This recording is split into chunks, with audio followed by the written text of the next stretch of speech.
এখানে আসছি হয়তোবা ছাত্রদল এবং সিভিলের ভিতরে ঝামেলা হচ্ছে, তে আমরা এগুলো শুনে আমরা দেখতে আসলাম। হ্যাঁ, আপনি কাদের পক্ষে? আমরা ছাত্র দলের সাথে। হ্যাঁ, কেন এমন হচ্ছে, কি মনে হচ্ছে আপনার যে এমন হচ্ছে? এটা হলো তাদের ব্যক্তিগতভাবে এটা যুদ্ধ এবং মারামারি দীর্ঘ সময়, এটা হিংসা আর কি।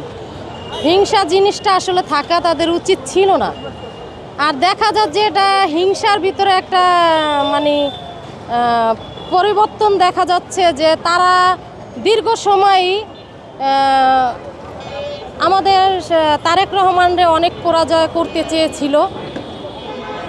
তারা যতই আন্দোলন করুক, যতই যুদ্ধ করুক, সে সাধারণ তারেক রহমান না। আগের তারেক রহমান আর এখন তারেক রহমান অনেক ডিফারেন্স। সে কখনোই চায় না কারোর সাথে যুদ্ধ এবং হিংসা নিন্দা করার জন্য। কিন্তু এরা দীর্ঘ সময় দেখা যাচ্ছে যে হিংসা নিন্দা এদের ভিতরে সবসময় এটা অটল।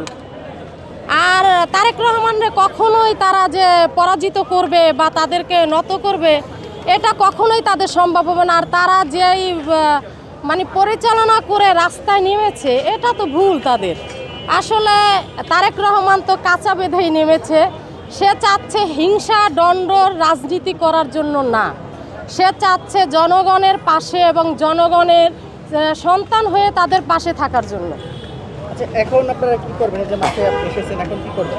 এখন আমরা চাচ্ছি যে তারা যেভাবে হোক এই যুদ্ধ মারামারি, জনগণের উপরে চাপ, জনগণের চাপ সৃষ্টি করা। কিন্তু এরা তো হয়তো বা রাজনীতিবিদ কিনা এটা জানা নাই। কারা চাচ্ছে? আচ্ছা, আজকে ঘটনাটা কি মূলত কিভাবে শুরু হয়েছে এটা? এটা আসলে আমি প্রথম থেকে বলতে পারবো না। আমি আসছি এইমাত্র শুনে, আমরা ছিলাম অন্য জায়গায়, তে আয়শা দেখতেছি খুব মারামারি, ওইখানে পুলিশ প্রশাসন।